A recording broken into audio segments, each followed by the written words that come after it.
Comptroller and Auditor General of India, about various issues in Bangalore. So we are, in fact, for this particular um, uh, conversation, we are taking two of the reports which we have published.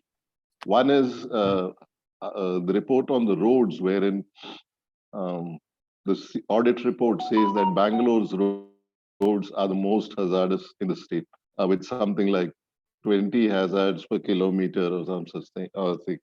I'll give you that statistic just now. So basically, we are looking at three aspects. What are the reports that are relevant to us as active citizens of Bangalore? What can we learn from these reports? What happens to CAG's recommendations and how to track what happens on the ground through action taken reports, maybe. And also two other issues which I haven't really mentioned here at the moment, but we thought we could take it up.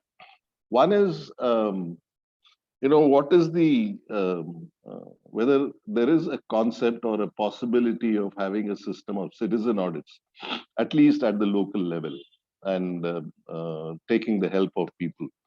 So I'll start this. Shatrupa, I have to introduce the participants. I mean, or is it already there?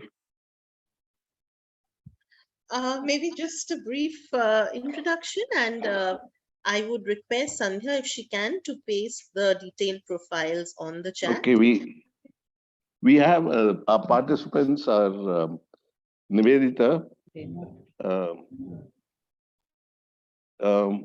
who is the lead author of all the 7 audit reports stories that we have published, and also a senior officer with the CAG and an IAS officer. And she is the recipient of CAG's award for excellence and innovation in audit for the performance audit report on management of stormwater in Bangalore. Now, this is one of the reports that we plan to take up today. So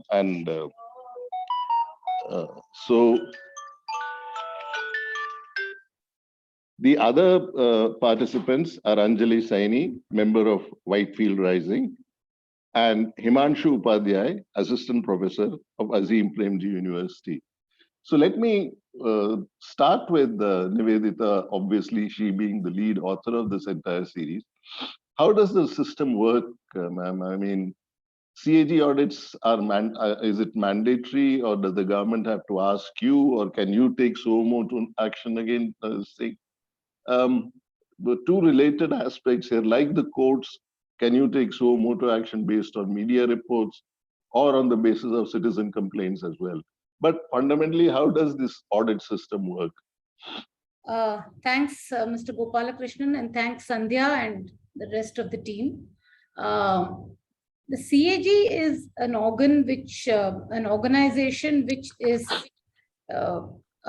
enshrined in the Constitution of India.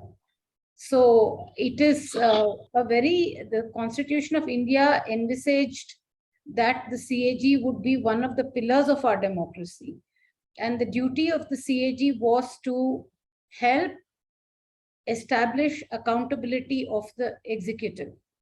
So to answer your, and therefore the Constitution of India has taken several measures to ensure the independence of the CAG.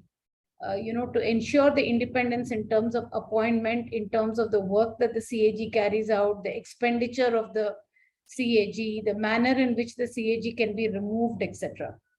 I'm just telling you this because this is kind of a prelude to what I'm going to say, that the CAG is completely autonomous in deciding what is to be audited and how it is to be audited. And therefore, it is not, we need not take anybody's permission to audit a particular subject. The assessment of the auditability of any subject is completely ours. So now there is something called a request audit, where sometimes if an executive organization wants a particular area to be audited because they feel that audit by CAG will help them, we can consider such a request. But again, we are not compelled to accept such a request. typically when we get such requests, and I also got such requests when I was Principal AG Karnataka, we do assess that request to see, whether it is really worth deploying our manpower and our resources for that subject. Because very often we do find that a request is coming from the executive, but today I can't join. But, we have audited that topic maybe say 2 years ago or 1 year ago. And we are again a resource, we do have a human resource crunch. Our strength is our resources, our human resources rather. And therefore we would like to use the resources wisely and use it to cover as many areas as possible. Now, what the reports, the articles which I wrote along with my young colleagues for the Citizen Matters, they are articles which have appeared in our published audit reports. So these audit reports are in the public domain and they have been placed in legislature. But there is a lot of audit we do which is not in the public domain also. So we do have, depending on the importance of the organization, we audit some organizations annually, some biennially, some triennially, etc. And we issue what we refer to as an inspection report. And the inspection report is kind of something that a really proactive member of the executive would find it as a very useful document to set the house in order. And we do find that sometimes that we have issued these inspection reports, no action has been taken on them, and then we are asked to do a special audit. So in those cases, we normally do not agree to do a special audit. As regards your basic question of how independent we are, yes, we are very, very independent. That is how the Constitution wanted us to be. We are an officer of the Constitution and not an official of the Parliament. We are answerable to the Constitution of India. Now, I think another question you asked was whether citizens can use audit reports, to which my answer would be a resounding yes. I feel very passionately about this, that there is a lot of effort. We are a huge organization. We have accountants, general audit offices in maybe 2 in big states, 1 in smaller states. In addition, we have offices that audit the railways, the defense, the post and telegrams, all the central government ministries. So there is a humongous amount of effort that goes into this audit in terms of the manpower, in terms of, the actual kind of time that is spent. And for that, I think our organization needs to get more bang for its buck. I really think that, interested citizens or organizations like Citizen Matters, which are interested in taking up causes related to citizens, would find our reports very useful. I also feel that, for example, in the urban context, no, please complete your sentence. Yeah, I would also say in the urban context, for example, we talk nowadays of ward committees and ward committees being involved in governance. So I don't see why a ward committee would not find an audit report interesting. Now, in the case of, in the rural side, there is a strong, I wouldn't say very strong, but there is an established tradition of social audit by which the Panchayat Raj institutions are involved in the audit of implementation of programs on the rural side. It started with NREGA, but later on it has been extended to other programs also. So I don't see why we should not have a similar setup in the urban side also. I'd like to follow this up with a question to our other panelists, Mr. Himanshu and Anjali Saini. We have published these reports and they have some very damning facts. If you look at some of the headlines we have given, 191 crore loss due to illegal mining, ambulance driver who stops for dinner, therefore doesn't reach the patient on time and the patient dies. Bangalore's roads are the most hazardous, with something like 20 hazards per kilometer. And this is despite everything that has been going on, high court orders and everything. So one, I mean, how do we disseminate these or the information of these audit reports more? It's because it's not something of immediate use like a bus service which they can use, but there's something which next time an election takes place or next time somebody comes around to ask for your vote, you could have this information and ask him what happened. I mean, you keep saying you don't have money, but you're losing so much money on all these issues. Yeah, I mean, see, if you look at the constitutional frame of things, I see one of my very senior colleagues has joined this meeting, and Mr. Setu Madhavan, and I would request him to correct me if I'm wrong, former colleagues, but extremely engaged with anything to do with audit. The constitution as such does not specify any instrument by which the CAG can directly interact with citizens, or, because the constitution upholds the supremacy of the legislature. And we are supposed to work through the committees of legislature, which are subsets of legislature. And Yes.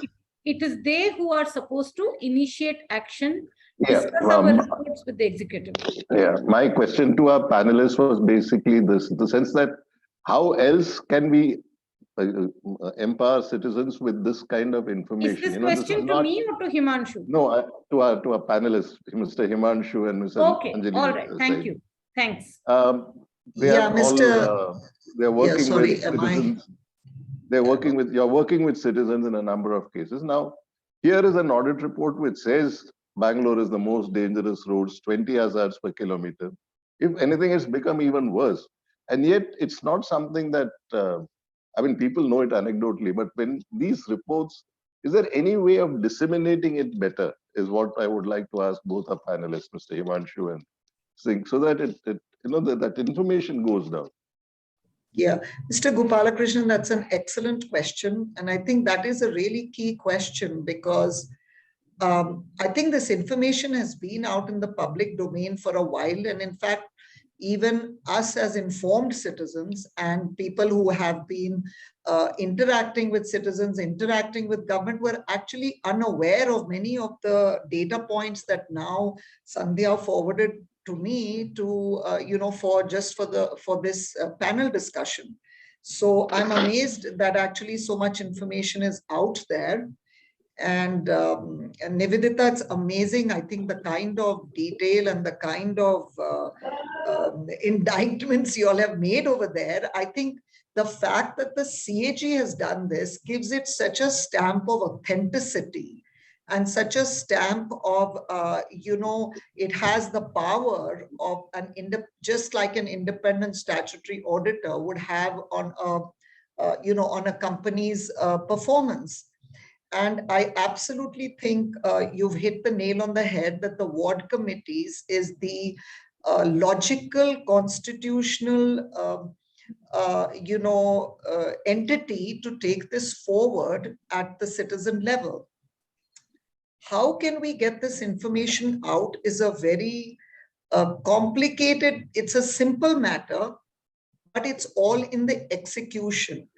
Because when I see these reports, it says, for example, that they pointed out that, the stormwater drains were, they didn't have a work register. I mean, this is so really basic that the entity that is executing the project didn't have a work register.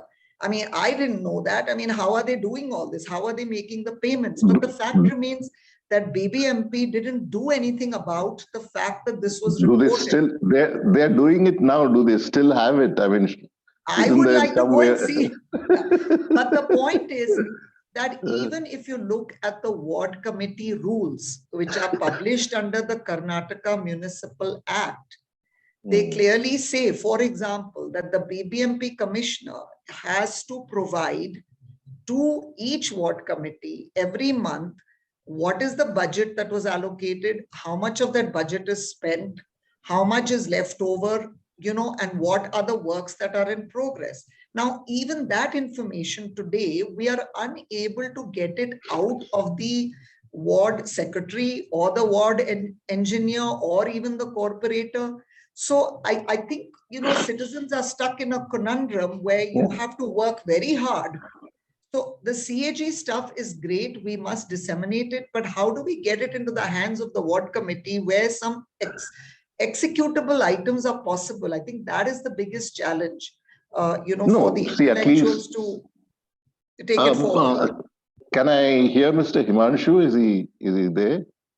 Views on this point on how we can disseminate the information in these reports better? So, thanks.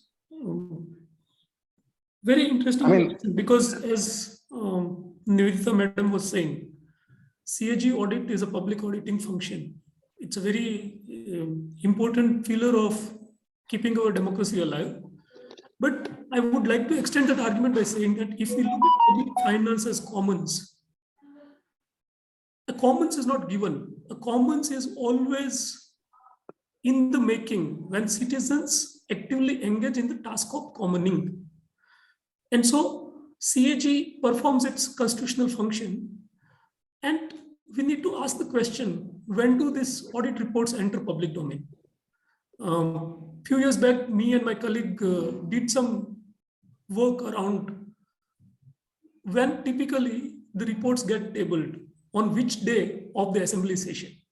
And for Karnataka, the data is quite good.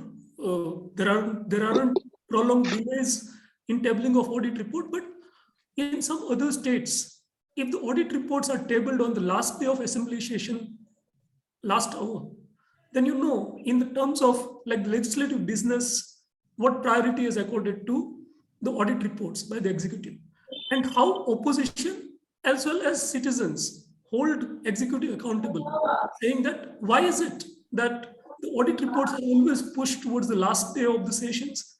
Second, when the audit report gets tabled, there is usually a media coverage that happens around the tabling of audit report. But what after a week of that audit report having been tabled? I was coming to that. In 2015 itself, long back, there was a performance audit of the Lake Development Authority and the lakes of Bengaluru and lakes of Karnataka. It's a brilliant performance audit. And citizens need to start somehow come out of its impression that audit is all about accounts and figures. Audit nowadays come with absolutely innovative ideas of having done joint site inspections, joint site verifications, photographs of the condition of drains. The one that we had on stormwater drain management audit comes with QR codes that citizens can scan and look into the photographic evidences of how well or how badly our stormwater drains are. See, I picked on these two subjects, roads and SWD audit. As I said, we have done 7 or 8 stories, and we can't discuss all of them. But in this case, these are two subjects which are very current. I mean, everyone keeps talking about fatalities on the road. And Karnataka, according to the numbers in the audit, is as bad as the national average, or maybe even worse. Now, the point is that we complain about potholes, and what here is hard data which you can use to make a case. So, I mean, rather than just say there are potholes, I mean, why don't we somehow get this information across to whoever is fighting for the thing, and whoever has a PIL in the High Court? I mean, when BBMP says only 2,000 potholes, I mean, is it believable figure? So my only point is that here are two subjects which are every day in the news. So how even these reports that we have published, we have given the links, all the information is there. I mean, I was shocked at this figure. I mean, BBMP roads most hazardous with 19-20 hazards per kilometer. I mean, is there any state or any place where this would happen? And this despite the last 6 months, the newspapers and various civic groups have been talking. So we have to find a way of disseminating even these kind of points to the people who are fighting for it. And the general media doesn't do it. We have carried these stories, but I don't know how much more we can do, except maybe bring in civic groups and all the others into this. Similarly, in fact, stormwater drains, the audit was Nivedita won an award for doing that audit. So, and now you're talking of demolitions and so my point is that instead of just saying it's flooding or stormwater drains have been blocked, here is proper data from the most credible organization, audit organization in India, which should be used, should be somehow be out there. And I'm asking both of you to, well, what else can Citizen Matters do, and how else can we take it forward, or anybody else? I mean, I think that yeah, yes. I think one thing that Himanshu also said is, talking about when it's tabled in the legislature. So I think one thing that Citizen Matters or other civic groups need to do is to get their legislators on the mat and say, hey, here's the CAG report. And now it is saying that your stormwater drain, for example, there were, for example, it has 2 drains which were entering Bellandur with 338 meters, and now it's 136 meters. It's a drop of 60%. Why is it going down when, the volume is going up? There's more people in the city. So what are you doing? I think the problem is that in Bangalore, at least in the city, and I'm not talking about the whole state, our focus on the MLA or the legislator is always, are you fixing my road, my street light? We're doing the whole corporator routine on the MLA. And so he's getting away, or she's getting away with doing nothing about it in the legislature. So I think we have to take a step back and say, we have to bring the legislators on the mat, because they are the ones who can actually do something about it. They are the ones who are in the BBMP council. After all, if this CAG report is tabled, forget about in the legislature. What about being tabled in the council? These MLAs are members of the BBMP council. The corporators are members of the BBMP council. What are you doing about it? It can only mean that you are also making money out of it. So I think this has to come out of it, right? What is the deal? Why are you doing nothing? This is the main point of today's discussion. I mean, I was looking at 2 aspects to this. I mean, one, like there have been many cases where the courts have demanded from the government that present an action taken report. Now, when the audit report is published with all these, various lacunae, and there's one thing common in all the stories we have published. The rules are all fine, but it's the implementation that is causing huge losses. Obviously, somebody is making money.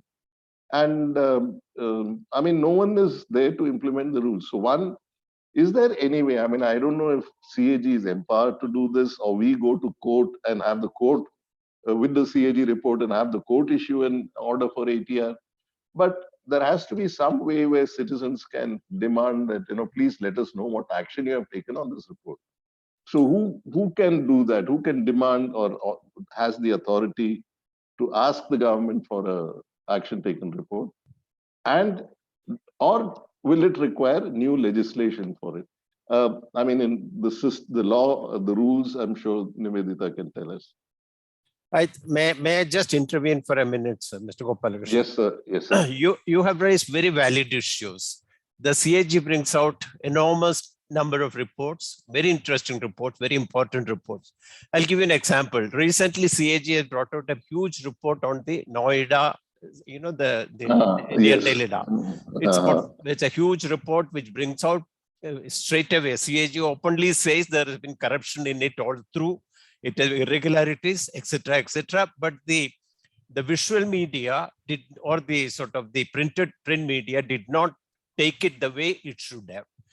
If you remember, in the Constitutional Assembly itself, when the position of CAG was created, Dr. Ambedkar mentioned that this is the most important, sort of person, official under the Constitution, because he has to safeguard every rupee which we allocate and we spend. But see, the gap is that we follow the British system, and the entire report. So that is what I was asking, Mr. Sethumadhavan. I mean, do the rules permit any body? I mean, whether the CAG, actually, the courts system can't do anything on their own. I'll put it this way: when a report is presented, it should have, it is not discussed in the assembly or the parliament. It gets referred to the public accounts committee or the committee on public undertakings, etc. A long procedure goes on. They discuss some. The rest of action taken reports are submitted after a long gap, because even the bureaucrats would like to delay it as much as possible. And as a result, the action taken reports come after years of presenting the report. Now, the people who can play an effective role in this probably is the media. Unfortunately, it has not been taking the interest it should have. 2 reports in Karnataka, which you mentioned about the road situation and the flood situation, these 2 reports, they were very important documents. Any administration should have jumped at it like a consultant's report. It's so official, it's so professionally brought out that there is enormous information available, data available. If somebody wants to improve the system, the administrator and the political leadership should have jumped at it and used it. And they are not doing it, even though they are aware of it. Now, how to make it available to the public? There was a system, to some effect, it was effective, where after the presenting the report, the AG used to give a press conference about it. I don't know whether it's being followed now these days. I'm not sure, but there were a lot of objection to that. It does happen. It does happen, sir, but only occasionally. I mean, in Tamil Nadu, the then chief minister objected to that and went to the court also, saying that it's regular. So politicians and administrators do not want this report to be available or sort of widely publicized. And CAG has a communication policy which has not been succeeded. So unless it becomes politicized, like the 2G, so the only way it can be done is now. Himanshu is doing a remarkable job by bringing it to the notice of the people, to the public, which is to some extent dissemination is, people like him are doing. There are very few people do it.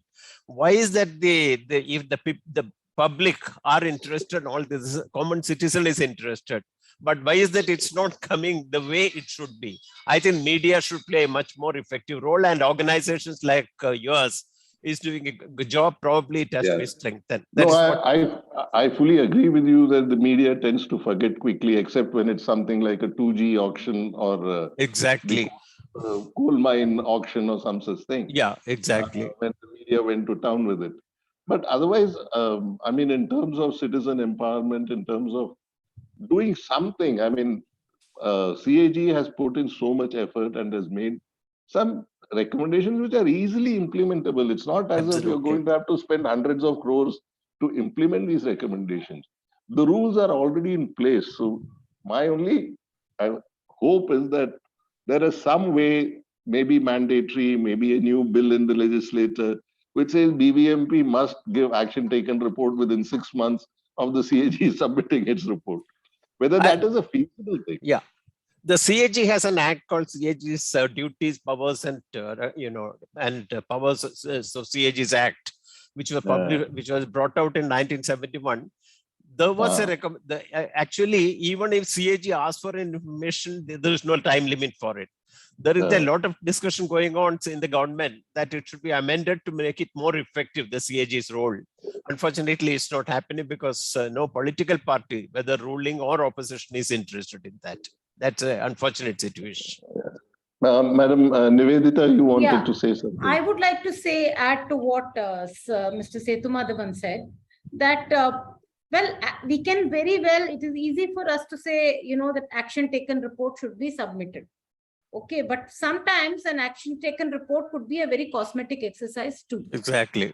Okay, it could be a very cosmetic exercise, and it could be like, a very operation successful, patient dead kind of situation. And somewhere I would not completely rely on the media, because I do think that in our country, media likes to present, the picture the way it likes to present the picture sometimes. And, maybe omitting significant details or, presenting only one part of the thing. I mean, I really feel that I wish, as an officer of the Indian Audit and Accounts Department, my department did not become famous just because of 2G and 3G or whatever it may be, and coal. I wish people respected my department for what it has been doing over the last 75 years. and not just one or two big ticket reports. That would make me much happier. But what I really feel, if we are talking about CAG reports being used properly, it is a very laborious and it is a very, what does one say? It's a job which requires a lot of work at the grassroots. And, I would not like to mention another organization, but there is an organization in Bangalore which now has made its presence felt in the urban governance space. For example, it has had some impact on the way the BBMP does its budget. To what extent does BBMP spend money for different aspects? So I would say that you have to have very intensive interaction with people, at least till these things pick up steam and pick up momentum on their own. It's not that the media can only create awareness. The next day, the newspaper goes into the dustbin and they find something else more interesting. So I think there have to be organizations which engage actively with citizens, which go through that painful process, which is not at all glamorous and not interesting in the beginning. But somewhere, maybe at a small level, you take up 2 wards, you take up 3 wards, start interacting with the wards, or you do, for example, a meeting of corporators, and maybe you take up corporators in a particular zone, because invariably we do have many Bangalore centered paragraphs, because Bangalore is one of the cities where there is a lot of expenditure. So so maybe you do something like that. I would say that there has to be persistent engagement with citizens' bodies. I think that is the only way. Mr. Hima, I had one question here, just a follow on. So Nivedita, like in your CAG report, I saw in the one for stormwater drains, for example, it just says that they just had a whole lot of the DPRs missing and they just said they are lost. Yes. Like, what is the accountability for something like that? Like, who should be taking? I mean, I just found that amazing that they can just say, some 300 crores are spent and sorry, I just lost all my documentation. How is that even possible? Is there any disciplinary action taken on such officers who've lost and gone missing, their whole documentation? You see, it is not for us to decide that. It is not for the CAG to decide. It is when the legislative committee discusses this report, what kind of action the legislative committee, you see, there is many a slip between the cup and lip. Okay. So first of all, the legislature may discuss our report after 2 years, after 3 years. Okay, by then, most probably the people who were responsible at that point of time are not there anymore. It's likely that some of them would have retired. Then the legislature makes its recommendations. The executive needs to act on the recommendations. For example, Karnataka is a state where I would say the system of discussion by the legislative committees is pretty good compared to other states where I have seen. They meet regularly, they discuss the paragraphs, they take interest. At least every committee out of 20 members has about 5 to 6 members who are actively involved. But after that, what happens? Does action get taken? I don't want to. I'm only raising questions. I'm not giving answers. Does any action get taken? No, I can guarantee you none, because we are seeing it on the ground. Yeah. There's still potholes. So, I mean, very often, for example, people say the same objections come in CAG reports again and again. Why will it not come when action is not taken? Yeah.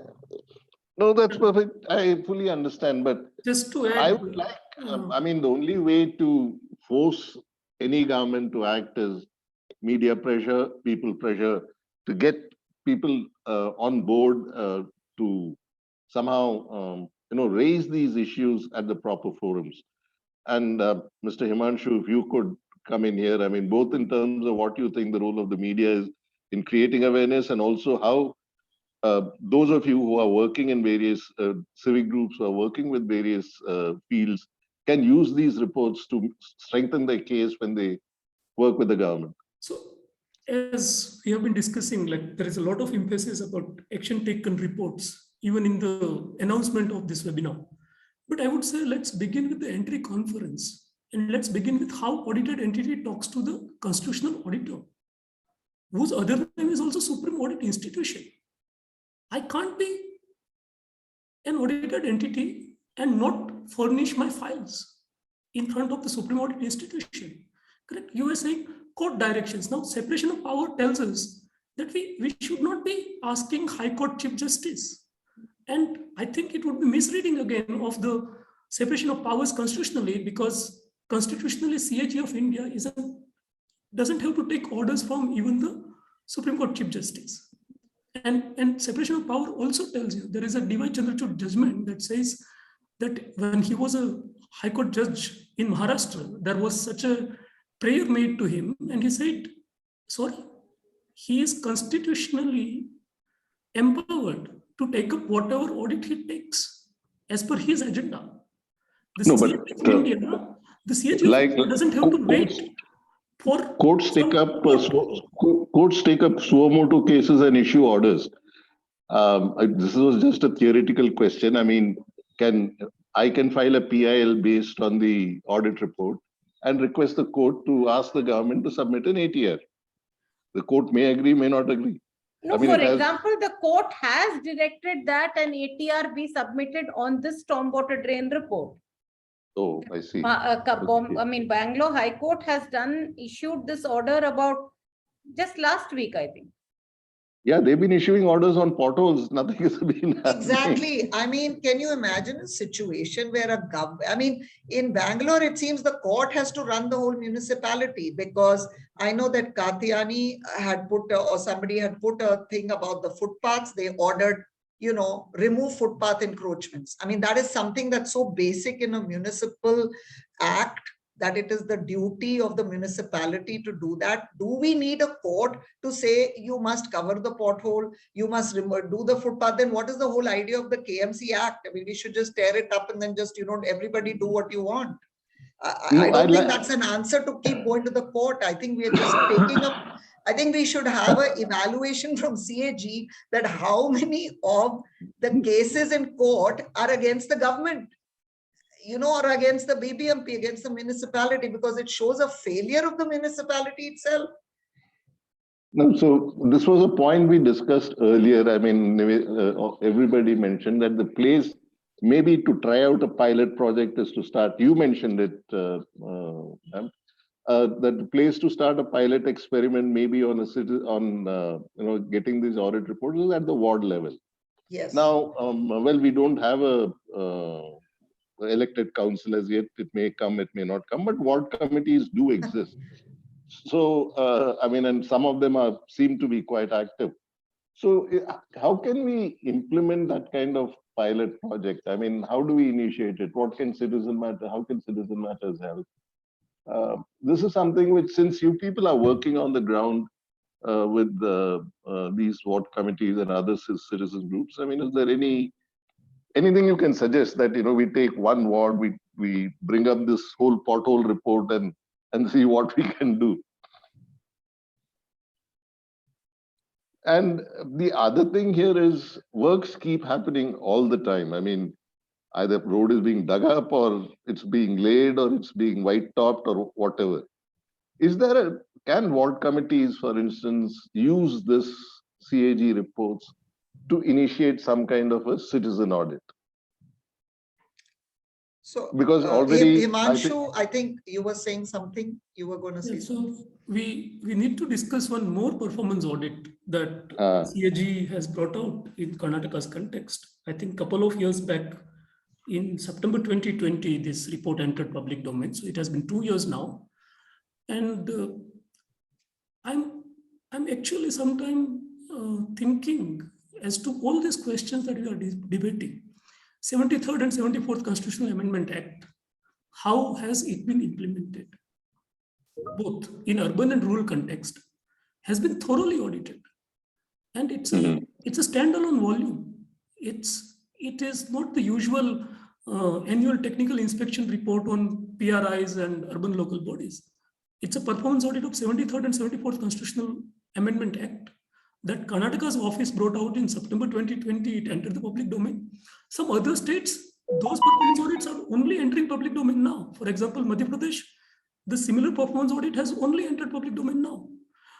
And when we look at what was the spirit of 73rd and 74th Constitutional Amendment Act and how it has been implemented in Karnataka, funds, functions, functionaries, as my friend T.R. Raghunandan keeps talking about, when one looks at decentralization of governance and the devolution, we need to look at those. And again, like for me, it's not as Nivedita Madam also pointed out, it's not one big corruption audit report that should draw our attention. It's these audit reports talking to us about non-compliances, about consistent non-compliances, and the systemic reforms that it must alert us to, that we need to pay attention to. So that's in that spirit I was saying, like Public Accounts Committee and Committee of Public Undertakings work enters the debate, but even the way audited entities are corresponding, are filing replies or not. And CAG of India is a bilateral audit. It's not one where there are no chance of right to reply given to the audited entity. Ample amount of chances of right to reply. Actually, CAG audit report gets delayed in finalization sometime, and we don't blame if there is a delay in finalization, because 1 month, 2 months, even on the final audit report draft is given to the audited entity, to the state government. But if the last line in my audit paragraph reads that this matter was communicated to the state government/department July 2022, by October 2022, there is no reply filed.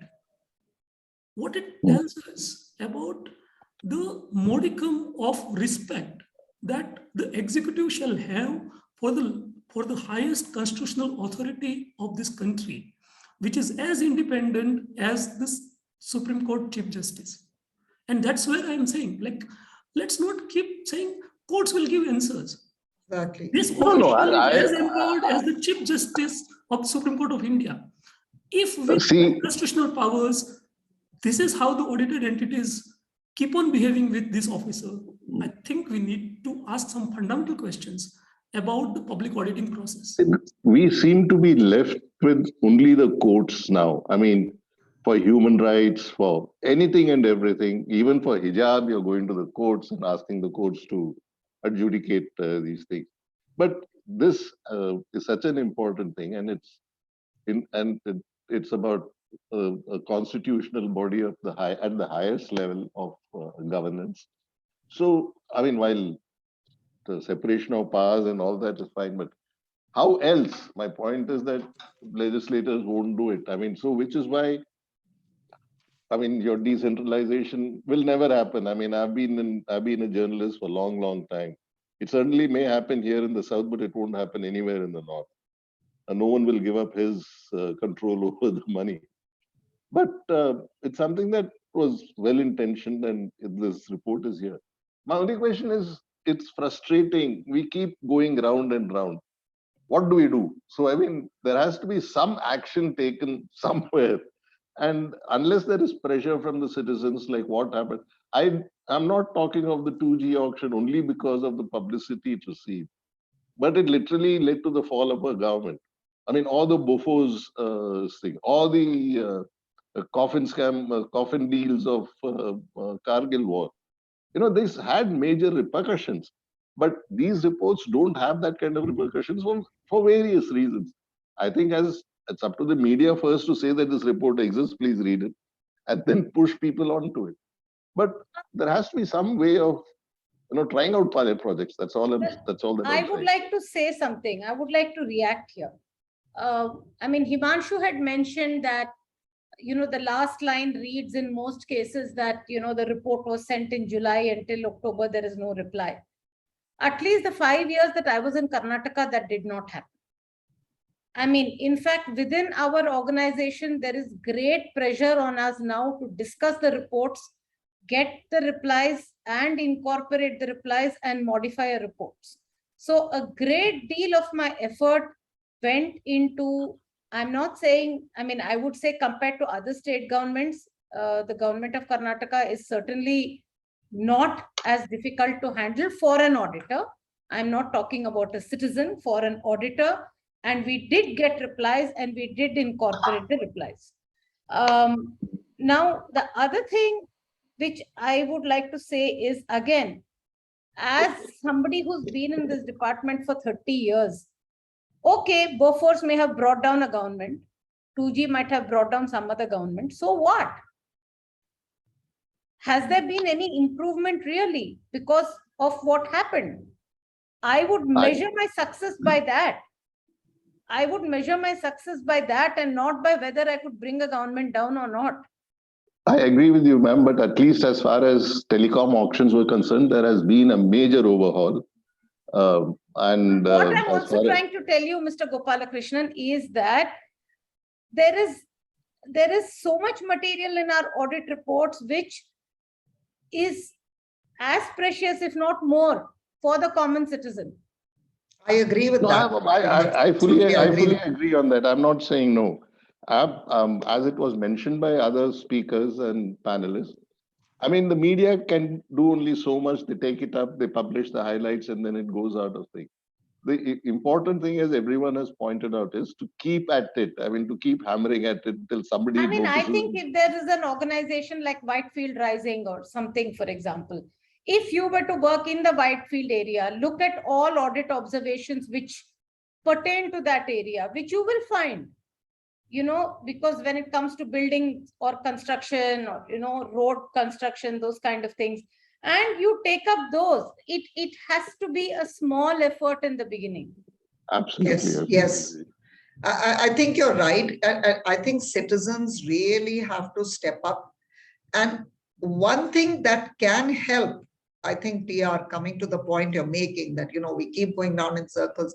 I think one thing that can make a huge difference is if the CAG should have a full-on public relations department that actually does a full interview, does a press release, does a live stream, which connects the problem that the citizen is having on the street with the finding in the report.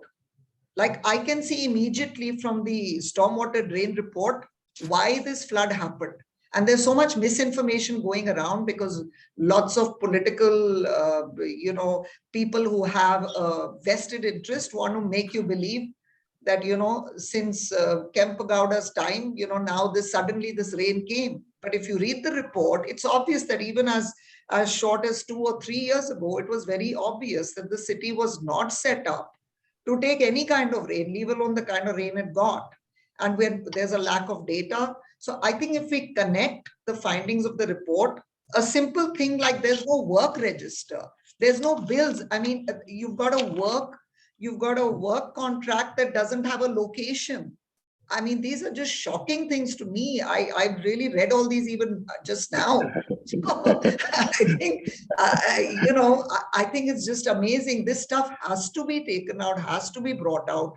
I think, CAG must put this information out there. It is a constitutional body. It must disseminate the information. And there's so many avenues now. You can put up a YouTube video. We can, disseminate that. And like you're saying, that is what connect it to your ward level and connect it to your ward level. So that is for us. That is for us to do. I mean, correct. I mean, let me tell you one thing. I mean, of course, I agree with you about YouTube and, us proactively disseminating.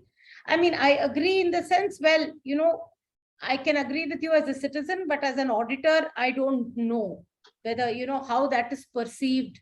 Are we going beyond our, are we going beyond our reach?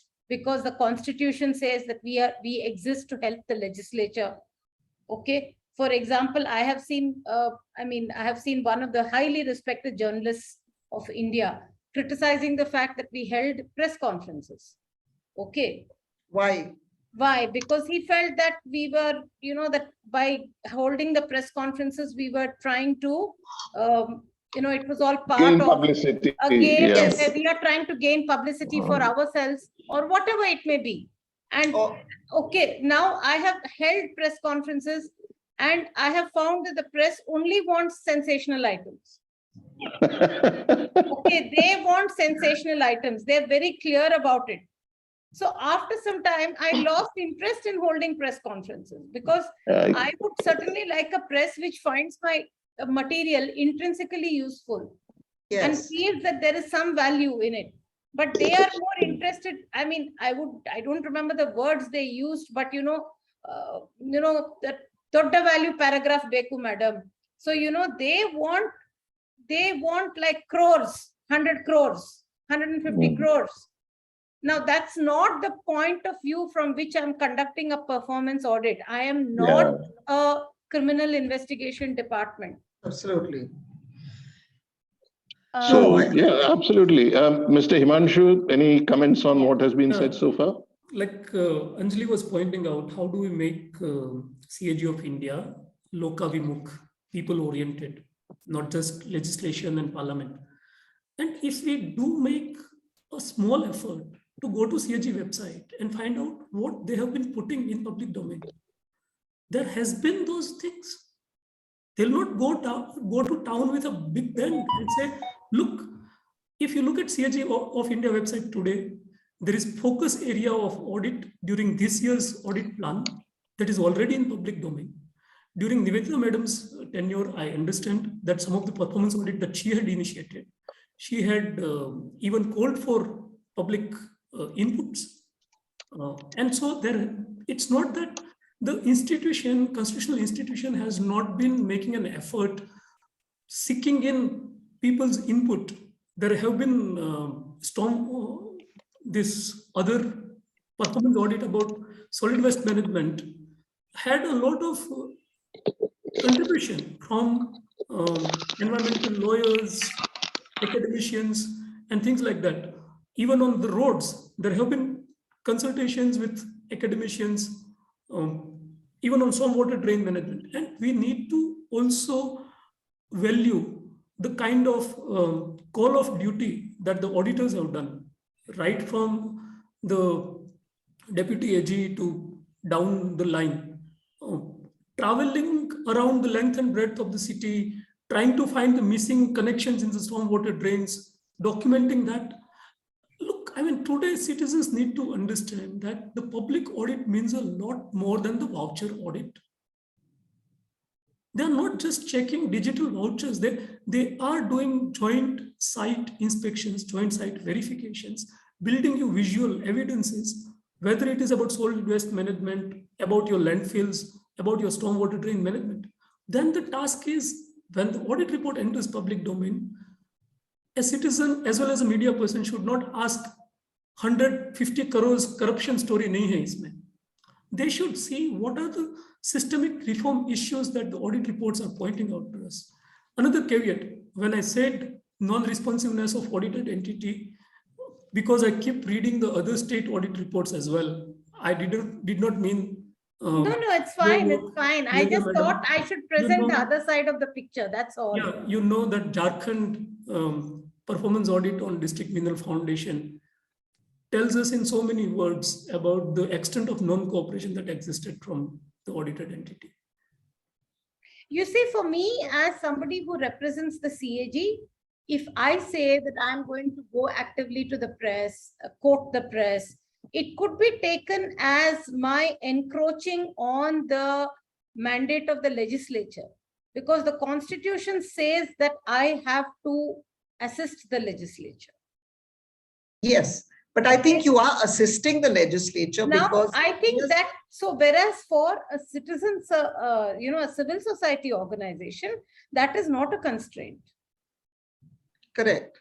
But right. I think you. that okay, yeah. Anjali, go ahead. I will then come in. No, I was just responding to what Nivedita said.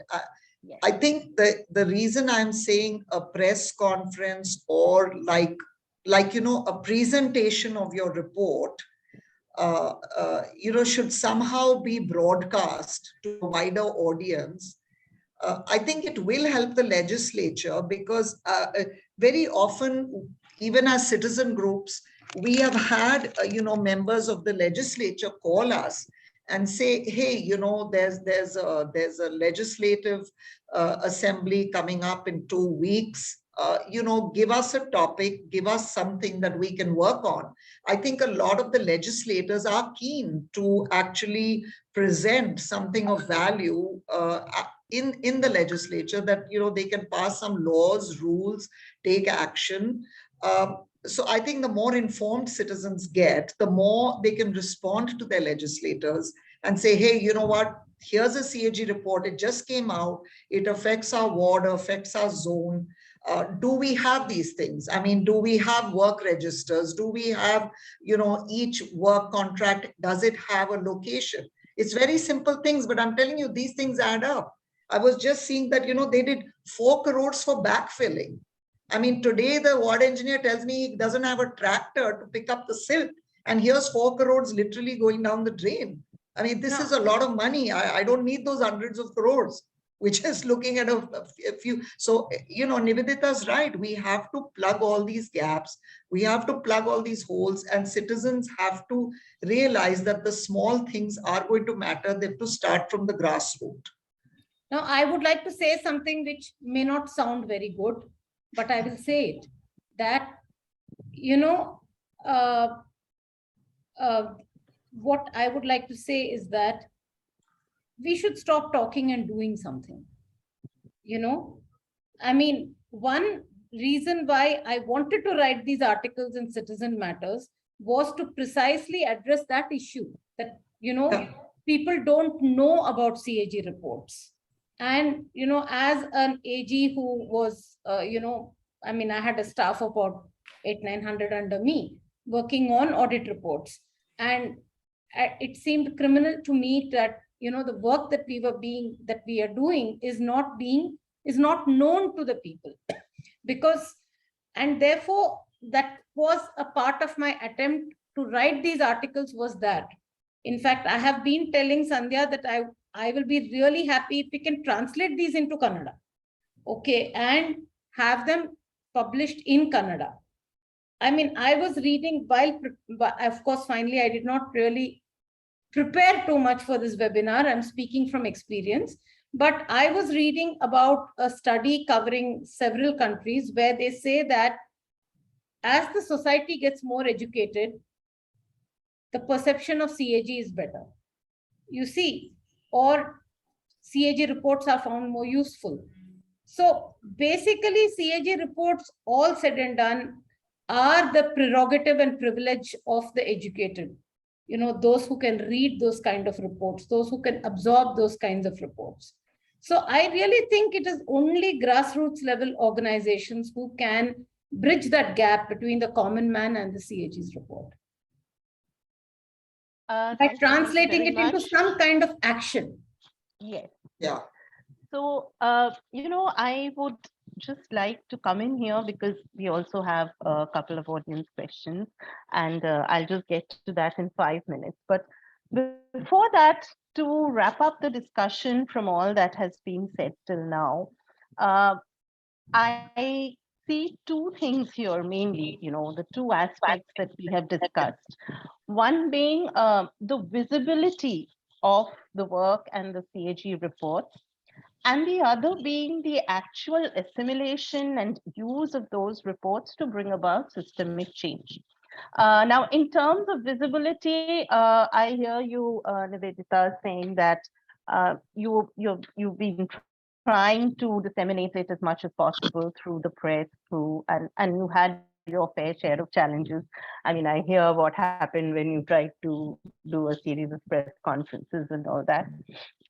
But having said that, do you think there is scope within the institution of the CAG to have a slightly more regular or direct interaction with citizens, where I don't know, this could take the form of webinars like the present, or this could be like an Ask Me Anything session, which someone from the institution hosts, where citizens can have a periodic direct interaction with you or your team, and ask their questions, because we are also presupposing a certain level of understanding and a certain level of education in the citizenry when they read the report.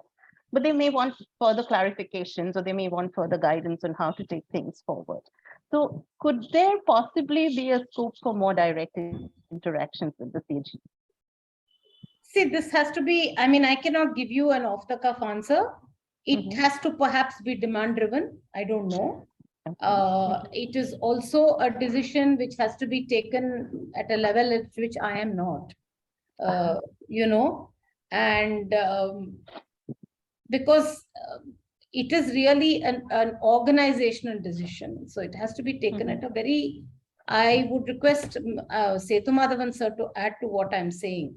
But I mean, I think, you know, this is a gray area. I mean, it is a perception of one CAG, or for instance, even somebody like me who feels very passionately about the work that I did, I lost interest in press conferences, you see. Right. Towards the end of my tenure, I did not want to conduct them. You know, I felt that the press was not interested. So May I just come in here for a moment, ma'am? Yes, TRG. No, about press conferences. I mean, I've been a journalist for 40 years now. There are, in the sense that I understand what you mean by you didn't want to attend press conferences. So let's give that up. I mean, as Satrupa suggests, let's figure out some other way of getting that information to the public. I mean, with press conferences standard, it's been going on for the last 100 years. But surely when you release a report, I mean, a webinar like this or with somebody else may be a better way of getting the message across. It's something worth considering. Obviously, it's not something you can do today or tomorrow. yes, But, certainly. I mean, I have been reading about other countries, and there are countries which are much more, you know, proactive in communicating with citizens, whether it is through Twitter or through Facebook or through LinkedIn or through Instagram, or, you know, they even, for example, they do capacity building amongst the journalist community on, you know, how to report on CAG's work. There are, but like I told you, I'm not at that level, right? No, So no, I'm I just cannot answer that question now. No, this It's is just- more it's at a just- conceptual level. Yeah. It's a Yeah, I would concept. see, I don't, conceptually, there is nothing wrong with it. It's a good idea conceptually, but like I told you, these are sensitive because it can be seen as encroaching on the privilege of the legislature. I understand. No, But then our reports are in the public domain. There is nothing to prevent any of you from reading them, and, you know. No, reading is fine, ma'am. I'm No, sure. reading of them course, and taking action on them too. For instance, the case which I mentioned, you know, where 2-3 weeks back, 2 weeks back, you know, I had shared that with Sandhya. You know, that the court has said that you appoint a 3-member committee to look into the findings of the CAG and action taken. That was some NGO which had used our report. Right. So I don't think we have a lot of time. So if I can quickly go over to the audience questions for the panelists. I don't see anything directed at a particular panelist. So I'm just going to keep this open. And maybe Himanshu, Anjali, or I have Nivedita. replied to a few online. I see.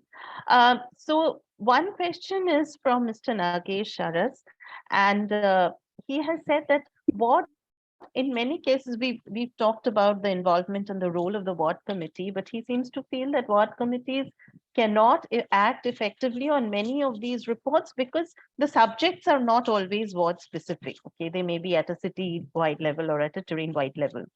And secondly, they may not have the domain knowledge to, you know, pick up the pertinent points and take up an airing officer or an authority on that. So if you could just share your thoughts on that. No, I agree with you that it may not be ward specific. But well, you have to evolve structures, right? You have to be innovative and come up with some way of handling that particular constraint. So, for example, if I say that, you know, there is a paragraph about a flyover in some part of Bangalore. Okay. I mean, obviously that flyover falls within some ward. There would be reports like, the stormwater drain is a Bangalore specific report. So let me not talk about that.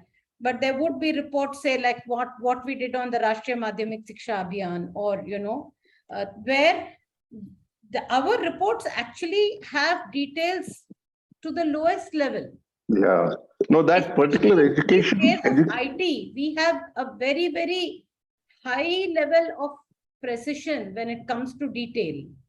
So this, I mean, if we can use the same argument for the BBMP budget and the citizen, right? How many citizens can read the BBMP budget and interpret it meaningfully? But some kind of mediation was done between the citizens and the BBMP budget. So that is where people like, where you have organizations where people can read these things and understand these things, have to make it more palatable to the public. Anjali Sareen, would you like to weigh in here? I think, very similar to what Nivedita is saying, that there is sections in the report that can definitely help us to pinpoint, that whether the same problems are there in our ward or not. I mean, for example, I gave you the specific example of just like a work register, like, do they have a work register for the stormwater drain? There's a lot of stormwater drain work going on in Mahadevpura zone. And I really don't know if they have all those. She's mentioned like 4 or 5 points due to which there is a lot of leakage of money going out. And so definitely we can ask that question at the ward level, but whether we'll get an answer or not is the issue right now. Yeah. But at least if we keep asking the questions, then they know that we are looking. And, at some point they're going to have to start, coughing up the information. But it's better than not asking at all. Let me put it that way. So I think And also, I said it's a very laborious and challenging task to convert this material into something that citizens can readily actionable. use.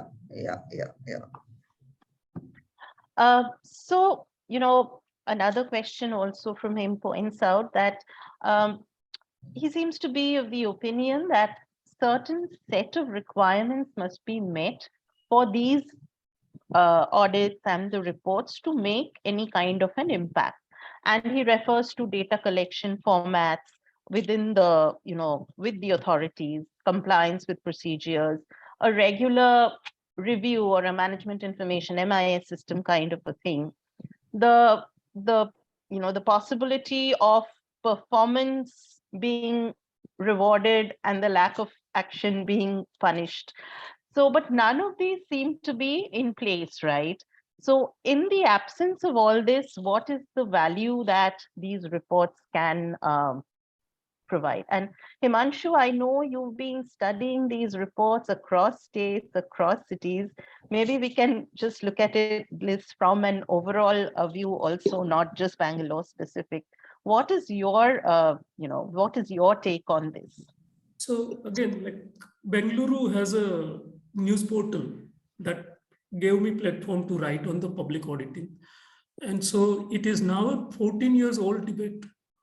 In 2008, writing for India Together and writing about the biannual Accountant General's Conference, I said that today we are living in an ironical situation where the supreme audit institution of the country doesn't have the same power as enjoyed by the members of State Information Commission and Central Information Commission.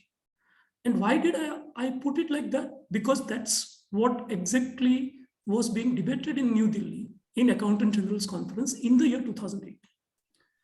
So let's, as Setumadhavan sir was saying, let's also be citizens who are actively engaged to understand that CAG Duties, Powers and Condition of Services Act needs certain amendment that the department has also been voicing. And this amendment being given the due importance that it deserves would only empower citizens in turn. Correct? I mean, I don't need to go into details as to 2008 that debate started. And where did it go? When my finance minister starts lecturing auditors using the platform of Accountant General's biannual conference, then I need to seriously understand that we speak a language when, as a political leader, we are in opposition, and we speak a quite different language when that particular gentleman gets into Elected the to treasury office. benches and becomes a finance minister. There is a comment that when finance minister lectures auditors. Similarly, if you look at CAG of India during the tenures of the CAG Vinod Rai, there was a peer review report that was written by other constitutional audit institutions. And that peer review audit report will tell us about the robustness of our constitutional institution. So citizens group, as Anjali was suggesting, should start with saying that if the audit reports are in English, let's inform the citizens in Karnataka that in Karnataka Assembly, the report is also translated in Kannada and is available. Let's organize public readings of the report. Yeah. And explainers, let's go to people with these audit findings, audit paragraphs. And because that's a function that an active citizen groups and civic groups can perform, correct? And also appreciate these efforts of small reforms that is coming up within the institution. So for example, Karnataka's website, the PAG website today gives you a data about how many audit paragraphs have been discussed by PSC and how many audit paragraphs have been pending. Correct? So you have the information in public domain. And then you need to build on that information. There is already a sense of a dialogue with the public through that information sharing in public domain that happens through this day and age, through the website that CAG office maintains. And I have been looking at CAG website since 2003. So I can tell this with a lot of confidence that it's not that things have not changed. Things have changed. But what has not changed also is that CAG DPC Act of 70s, early 70s still remains in place. Amendments are being sought by our audit officers for the very justified reasons of checking in the non-responsiveness that the audited entity can run away with. And if these amendments come up, or at least the more robust public discussions about the constraints under which my auditors have to function. And even with those constraints, they have given us this powerful vehicles of demanding accountability and bringing about change. I understand. Yeah. I So would just like to say one thing, and then I really need to leave. Yeah, is we have that- just one more question. Which Yeah, I mean, no, just- I want to respond to what Mr. Nagesh said. You know, when he says none of the above elements are present in Bangalore, it's a completely subverted system by the people who are at the helm of it. I don't completely agree. In many areas, we do have good MIS. We do have good data which we can use.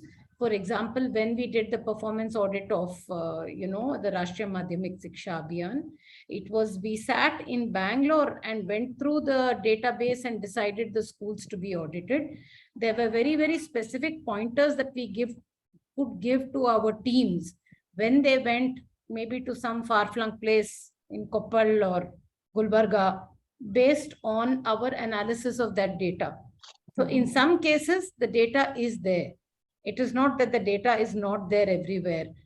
Yes, in stormwater drainage, the DPRs not being there is one extreme, but it's not always like that. So I would not say that our audit reports don't carry any value because we don't have any underlying information. No, I don't One think- question from Mr. Vasant Kumar Mysonman, and he had actually posed this earlier in the conversation. He wanted to know if all paragraphs of the audit report. I have replied to that. examined. I have Okay. replied. Okay. Sorry about that. And then one more observation, or he seeks your comments on the fact that when we talk about ward committees and the role they play, the ward committees are not even in place uniformly across urban local bodies. So, in the absence of ward committees or in the absence of universalization of ward committees, what is the way forward? Look, like this is what I had mentioned, right? I mean, it's a difficult path. It's a treacherous path, but one cannot give up just because there are no ward committees. Okay, you No, work and through you an must RWA, push. you Yeah, you work must through a push for civil the society ward committee. organization. I mean, really, I think we have enough creative and smart people in Bangalore to work ways out of these constraints. You know, I mean, the RWA of the place where I live, I mean, where Sandhya also lives, I don't think that RWA has ever taken no for an answer from anybody. It is Correct. extremely innovative and extremely active. So, I mean, one has to circumvent the hurdles and find solutions. Right. Anjali, you were going to add something to that? No, I was just saying, if you don't have a ward committee, you have to push for it. We just have to stop accepting stuff. We have to stop living on hope. And as Nivedita said, time to put it into action. Let's stop the words and put it into action. I think you have to go to your corporator, MLA, go to your BBMP commissioner and just demand, say, I'm not going to accept this, and it'll happen. But you have to push for it. I think citizens have gotten into a stage where, they know the corruption's going on, they continue to pay the bribes, and then, it's all coffee table conversation. We got to stop that. We got to get out there. We got to confront the reps, and we got to say, hey, you got to do this. This is the law. So, that would be my message to people, just get up and start moving. I edited all the articles so far that Nivedita had done, and I was a little surprised that the education one was the only one which had something positive to say. And we had asked, and she had given information specific to Bangalore on how many teachers, where some schools have only one teacher or some schools have too many teachers. And in fact, there was one statistic, I think, which said that there was one student and some place there were more teachers than students, if I remember right, at that time. So it's, as Himanshu said, I think it's not all bad, and there is hope. So it's just that how much we are able to keep pushing and how much we are able to use these reports. I come back to that fundamental question. This information is here. So much work has gone into it. It's credible. So how do we disseminate it, and how do we enable people, civic groups, individuals to use it? I mean, I would sort of summarize the issue there. The system is fine. I mean, as Nivedita has explained, it's working quite okay. I mean, the amendments come through. But ultimately, information needs to be put to use, and how best we can do it. We publish these articles. I don't know what happened after that, but in fact, we've done the series, we've done Twitter threads, and all that we have done with this. Some people respond. And maybe we can, even from our side, we can do a little more, but definitely more from the citizen side. Thank you. I think we have to bring some of the people to the table who are supposed to action these reports. It's not just, we need to bring those people to the table. Thank you very much. But I think we have exactly 5 minutes. So I'm just going to come to each of you for just one closing statement on the topic and what you think is the way forward from here. I think, Anjali, you already made the point. I already made the point, yeah. But in case you want to add anything, you're welcome to. I think Nivedita has left. No, I'm not left she's yet. here. I want to leave. Well, So- I'm only saying that I think the audit reports have enough material to trigger action. It is really up to how society takes it up and uses it. Yeah. And I mean, well, yeah, I would not like to say. Okay, just for all of Thank you, you all. It's been wonderful. yeah, And thank you so much, this ma'am, talking for has to being lead here. to some action. That was the reason why I wrote the articles. That was the hope with which I wrote the articles. Yeah, we hope so too, because that is also the hope with which we published them, of creating some impact at some level. And I think we have made some breakthrough in terms of at least making this visible to some more people than it had been earlier. For example, I know Anjali came in and said that, you know, there were a lot of things that she found out from these reports after Sandhya shared them with her. So I'm hoping that there are others also who have, you know, who have at least woken up to the possibility and the potential of these reports. So thank you very much for Thank you. writing these. Thanks. And I everyone. hope you will continue to share your, you know, share the other important reports that are in the pipeline. Thank you very much. Thank Thank you. Yeah. Thank you very much.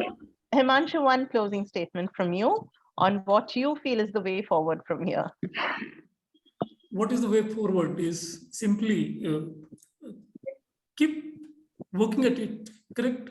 So as you have pointed out, that these explainers, this main findings of the audit report, and not just looking at audit report as one column story on the day when it gets tabled, is something that Citizen Matters has shown the citizens and readers. And we invite more readers to engage with audit findings, as I was suggesting. Let's have multilingual reading, co-reading and explainer sessions. We are doing this webinar, but we can do in-person interactions. And I think then it will get a momentum and slowly change would be visible. As Anjali was also pointing out, following up a performance audit or a standalone volume audit with a sort of discussions around social audit, correct? And also keeping in mind that the CAG of India, when it does a performance audit, usually it's a 5-year period. So it's not a very random audit findings. It tells you for last 5 years whether things have fallen in place. Again, there are follow-up audits that the CAG of India does. And there are follow-up audits. I'm not going into examples. I mean, you go to the PAG of Karnataka website and there are those reports as well. And where the follow-up audit report has been done, as citizen groups, as accountability seeking groups, how do we push the system to say that you cannot just keep ignoring the recommendations? The audit is a messenger whose message needs to be paid attention to, listened to, and it's a message that please put the house in order. So unless we act on the message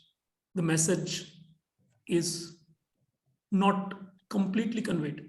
And so the test of the pudding is in the eating. And so we need to push about the recommendations being followed. And as citizens, we will have to continue doing that. Thanks a lot. Thank you. Thank you. We'll draw the line here today. Just for all of you who are still here, you can, if you have further questions on this, if you want to take this conversation forward, please write to us. Our email is edit@citizenmatters.in. You may have noted that Nivedita has also shared her email ID on the chat. So we hope that this again is not reduced to a 1.5 hour conversation. We will meet more and we will do what is needed to, you know, implement all that we discussed today. Thank you very much. Thank you. Thank you.